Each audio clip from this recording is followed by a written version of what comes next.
Price's law. Here's Price's law. This is something to hammer into your heart. The square root of the number of people in a domain do 50% of the work. Okay, so let's go through that. You have 10 employees. 3 of them do half the work. Makes sense. That's reasonable. You have 100 employees. 10 of them do half the work. Well, that's a problem. So the other 90% are doing the other half. Who cares about them? You have 10,000 employees. 100 of them do half the work. Right, so here's a nasty little law. As your company grows, incompetence grows exponentially and competence grows linearly. Got it? Right? Because with 10, it's 3 who are doing half the work, but at 10,000, it's 100 that are doing half the work. So 9,900 of your employees are doing as much as the best 100. You might not even know who the best 100 are, but probably they know. And maybe their peers know too. And so one of the things that's really interesting when big companies start to shake, which means maybe they've had a bad quarter or 2 bad quarters, and the stock price starts to tip down, and the hot people who have options are not very happy about that, and maybe they start to announce layoffs, all the 100 people who have opportunities leave. And they're the ones who were doing half the work. So boy, that puts your company in a pretty rough situation, because now you've got the 9,900 people left over who were only doing half the work. And the next time you announce layoffs, the next most productive 100 leave. And so then you're left with nobody who's productive and a massive overhead payroll. Price's law, you can look that up. De Sola Price. De Sola Price is a guy who was looking at scientific productivity. And one of the things he found was, when he was looking at PhD students, is that the median number of publications for a PhD graduate when he did his work, which was in the early 60s, was 1. Okay, half as many had 2, half as many as that had 3, half as many as that had 4. It's a real step down. And one of the corollaries of that is that there's a certain number of people who are hyper-productive, and that's these people out here. And if you were graphing the distribution, let's say you graphed how many people in a population of 300 had $10,000 in a savings account. It would look very much like this.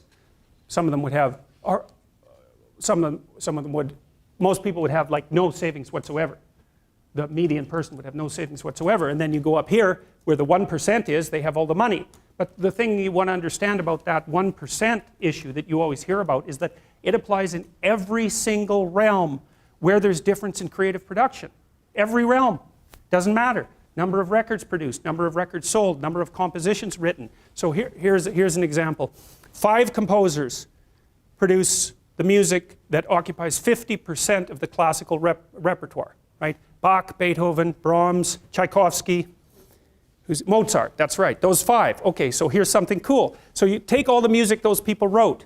5% of the music all those people wrote occupies 50% of the music of their writing that's played.